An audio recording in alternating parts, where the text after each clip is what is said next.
SG Consultancy Services. Study MBBS in Russia, Philippines, Uzbekistan. Welcome to I dream. నేను దేశ్రీ. Present మనతో ఉన్నారు రజనీ రమ గారు, family counsellor. ఒకసారి మాట్లాడదాం. నమస్తే అండి. నమస్తే మేడం, ఈ మధ్య కాలంలో ప్రాణం తీసుకోవడం అందరికీ, చిన్నదానికి పెద్దదానికి చాలా ఈజీ అయిపోయింది. ఏ చిన్న కష్టం వచ్చినా, ఏ చిన్న ప్రాబ్లం వచ్చినా తీసుకోలేకపోతున్నారు. ప్రాణం మాత్రం ఈజీగా తీసేసేసుకుంటున్నారు. సో కొంతమందికి ఏమో సూసైడ్ టెండెన్సీ ఉంటుంది, కొంతమందికి సూసైడే ఆప్షన్గా కనిపిస్తుంది. సూసైడ్ ఆప్షన్గా కనిపించినప్పుడు, సూసైడ్ టెండెన్సీ ఉన్నప్పుడు ఆ టైంలో ఎట్లాంటి అంటే మనము ముందుగా ఏమైనా జాగ్రత్తలు తీసుకోలేమా? అప్పటికప్పుడు మనకు ఆ ఫీలింగ్స్ వచ్చినప్పుడు మనల్ని మనం ఎట్లా కంట్రోల్ చేసుకోవాలి? అయితే ఇప్పటికిప్పుడు ఇన్స్టెంట్గా ఏ విషయాలు కూడా ఉద్ధరించబడవు. మొదటి నుంచి కూడా మన ఆలోచన విధానాన్ని ఆ రకంగా స్ట్రాంగ్ చేసుకుంటూ వెళ్ళాలి. దీనికి బేస్ వచ్చేసి నేను మళ్ళీ పేరెంటింగే చెప్తాను. పేరెంటింగ్లో పేరెంట్స్ అనేవాళ్ళు చిన్నతనం నుంచి పిల్లల్ని పెంచే విధానంలో, క్రమంలో ఇది కూడా నేర్పాలి. స్ట్రాంగ్ మైండ్ చేయాలి వాళ్ళకి. ఏ సమస్య వచ్చినా ఎలా పరిష్కరించుకోవాలి. దానికి నేను చాలా వీడియోస్ చేశాను. అందులో ఏంటంటే పిల్లలకి ప్రతిరోజు మనం వాళ్ళని మాట్లాడుతూ, వాళ్ళ భావాలు తెలుసుకుంటూ, వాళ్ళ సమస్యల్ని మనం తీరుస్తూ, ఒక సలహా ఇస్తూ, అంటే ఎవ్రీడే మనం గేదర్ అవుతూ ఉండాలి. అప్పుడు ఏమవుతుందంటే పిల్లలకి ఒక భరోసా, ఒక ధైర్యము, ఒక స్ట్రాంగ్నెస్, ఒక ఆలోచించే శక్తి, ఒక ప్రాబ్లమ్ని సాల్వ్ చేసుకునే కెపాసిటీ, అవన్నీ వాళ్ళకి వస్తూ ఉంటాయి. చిన్నతనం నుంచి అలా అలా గ్రో అవుతూ ఒక సర్టెన్ ఏజ్ వచ్చేటప్పటికి ఐ కెన్ డూ ఎనీథింగ్, నేను తీసుకోగలను, డెసిషన్ అని నేనే తీసుకుంటాను, తీసుకోగలను కాదు, నా డెసిషన్ నేనే తీసుకుంటాను, నా సమస్యని నేనే సొల్యూషన్ తీసుకుంటాను, నేను చేసుకోగలను పరిష్కారం అనే స్థాయికి పిల్లలు రావాలి అని అంటే ఎవరి వల్ల అవుతుంది? తల్లిదండ్రుల వల్ల అవుతుంది. ఇప్పటికిప్పుడు 25 ఏళ్ళు వచ్చేసిన తర్వాత, ఒక సమస్య వచ్చి మీద పడిపోయిన తర్వాత, దీని నుంచి నేను క్షణంలో బయట ఎలా పడిపోవాలి? ఓకే, సొల్యూషన్స్ ఉన్నాయి, నేను చెప్తాను, అయితే చెప్పేవాళ్ళు చెప్తారు చాలామంది. కానీ నువ్వు రిసీవ్ చేసుకునే మైండ్ నీకుందా? లేదు. ఎందుకు లేదు అంటే నువ్వు అలా పెరిగావు. అమ్మో అని భయం వేస్తుంది నీకు, అమ్మో నేను చేయగలనా అనే డౌట్ వస్తుంది నీకు, అమ్మో ఇది ఎలా అని కూడా అనిపిస్తుంది. ఆ ఉపాయం ఆచరించాలంటే, అంటే నువ్వు చచ్చిపోవాలి అనుకునే దానికంటే కూడా భయంకరమైనవి కావు ఈ సొల్యూషన్స్. ఫస్ట్ ఇది తెలుసుకోవాలి. ఇప్పుడు నీకు గబగబా వెతికేస్తారండి, యూట్యూబ్లో కానీ గూగుల్లో కానీ సమస్య వస్తే వెతికేస్తారు. బొచ్చడు వచ్చేస్తాయి. దాంట్లో నువ్వు ఇంప్లిమెంట్ చెయ్యగలవు కానీ ఏదో రాంగ్ తీసేసుకుంటావు నువ్వు. ఇది మొన్న ఈ మధ్య కనుక గూగుల్లో చూసి ఏదో చేద్దామని వెళ్ళి పోలీస్ స్టేషన్లో ఇరుక్కుపోయాడు ఒక అబ్బాయి, అరెస్ట్ అయ్యాడు. అంటే డీటెయిల్స్ చెప్పను. అంటే ఆ వాటిల్లో చెడు చూసి చెడుకు ప్రభావితం అవుతున్నారే కానీ మంచి ఎన్నో ఉన్నప్పుడు నీ సమస్యకి ఆ సొల్యూషన్ నువ్వు కరెక్ట్గా ఇంప్లిమెంట్ చేస్తే నువ్వు ఖచ్చితంగా బయట పడగలవు.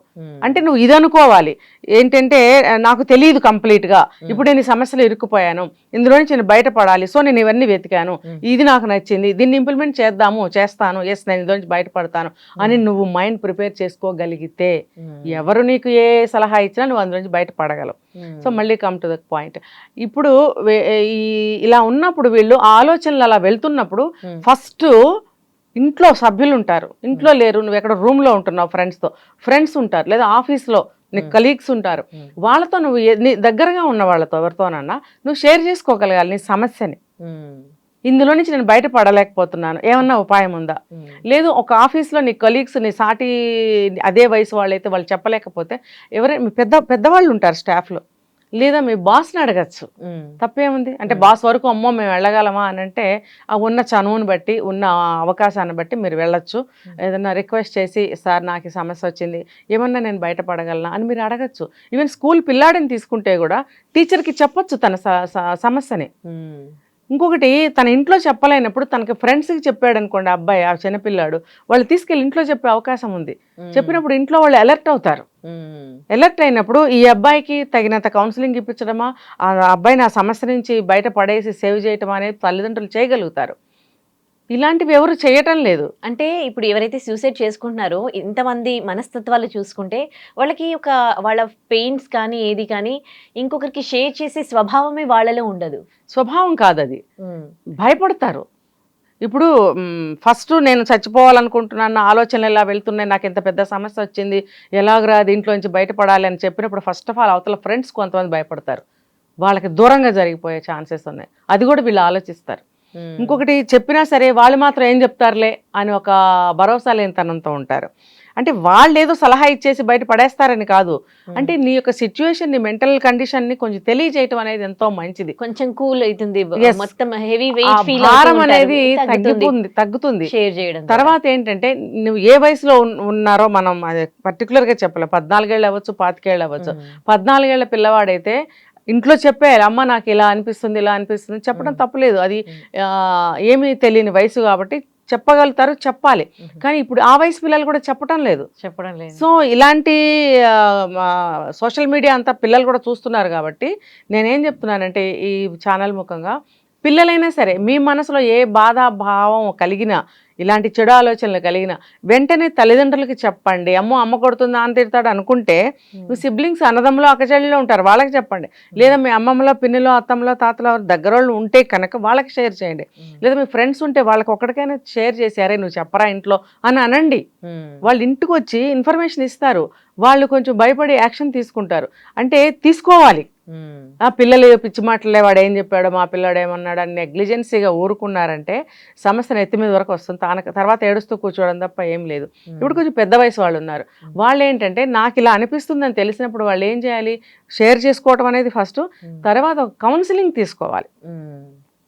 కౌన్సిలింగ్ తీసుకుంటూ ఉండాలి. ఇంకా మనం నీతులు చెప్తున్నట్టు ఉంటుంది. ఆ సిచ్యువేషన్లో ఉన్న వాళ్ళకి ఏమి కనపడవు, వినపడవు, బుర్ర పనిచేయదు.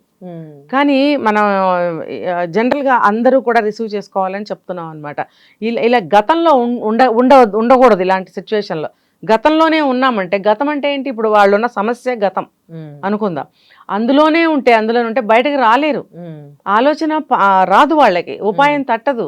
సో ఆ ఆలోచన అనేది ఫస్ట్ స్టాప్ చేసుకోవాలి. మనం ఉన్న సిచ్యువేషన్ నుంచి బయట ఎలా పడాలి, దీనికి సొల్యూషన్ ఆలోచిద్దాం. సమస్యనే ఆలోచిస్తూ ఉంటారు ఎప్పుడు చూసినా. ఇలా వచ్చిందేంటి, నాకే వచ్చిందేంటి, ఇప్పుడు వీళ్ళకి చెప్తే ఏమవుతుందో, వాళ్ళకి చెప్తే ఏమవుతుందో, అసలు నా సమస్యకి పరిష్కారం లేదు, చచ్చిపోవడం తప్పితే నాకు వేరే పరిష్కారం లేదు, వేరే దారి లేదు, నన్ను ఎవరు కాపాడలేరు. ఈ ఆలోచనలతోటి వాళ్ళు సూసైడ్ చేసేసుకుంటారు. కాబట్టి అలా ఆలోచించే వాళ్ళు తప్పకుండా పక్కన ఉన్న వాళ్ళకి ఎవరికొకరికి షేర్ చేసేయాలి. చేసేసినప్పుడు కొంచెం భారం దిగుతుంది.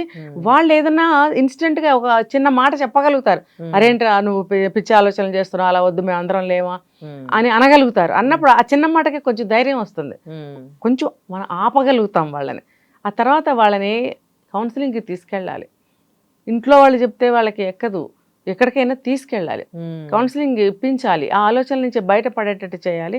అతను చెప్పిన సమస్యని సరిగ్గా వీళ్ళు కూడా రిసీవ్ చేసుకుని వీళ్ళు కూడా ఒక సొల్యూషన్ ఆలోచించి మేమున్నామని భరోసా ఇవ్వాలి. అంతేగాని తలుపులు వేసుకుని కూర్చుంటే పిచ్చోడు బయటికి రావట్లేదు, ఎంతసేపు చూసినా మాట్లాడట్లేదు, ఏంటో 4 రోజుల నుంచి అలా ఉన్నాడని అందరికీ చెప్తారు. కానీ ఆ తలుపులు కొట్టి లోపలికి వెళ్ళి అతనికి ఏం చేయాలనేది ఆలోచించాలి. థ్యాంక్ యూ సో మచ్ అండి.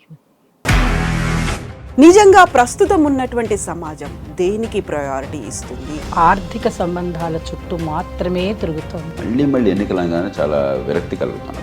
మంచి అనిపిస్తుంది కదా, లేడీస్ కూడా ఛాలెంజింగ్ జాబ్స్ చేసినప్పుడు చాలా బాగుంటది. ట్రాఫిక్ అసిస్టెంట్స్ గా నియమించిన ట్రాన్స్జెండర్స్ అందరితో సాల్యూట్ చేయించుకుంటున్నారు. ఫుడ్ డెలివరీ ఇవ్వటానికి వెళ్ళినటువంటి డెలివరీ బాయ్ అనిల్ పై కళ్ళ ముందు